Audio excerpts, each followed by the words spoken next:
রং খেলা হচ্ছে, এদিকে ঘুগনি পাউরুটি ব্রেকফাস্ট 1টার সময়।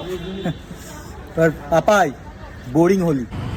বাবা মা দুর্গা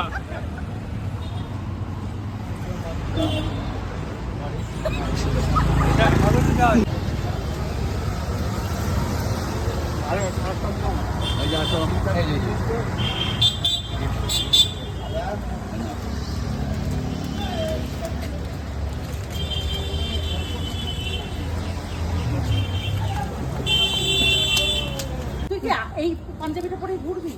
তো এটা স্টাইল। রনি বলছে আমার সাদা পাঞ্জাবি দাও। আমি অল্প কালার। এইটা হচ্ছে আমার বাবার বিয়ের আগে বলেছিলি, পুজোর সময় পড়েছিলি তো। মায়ের কাজ করা। এই পাঞ্জাবিটা আবার কেচে রেখে দেবে, ওর বিয়েতে পড়বে। এরকম ভাবে না, এরম ঢালো না, এরম ভাবে ঢালো। হ্যাঁ আদর করছি, আদর করছি। নাও আমার দিকে তাকাবি, টাকা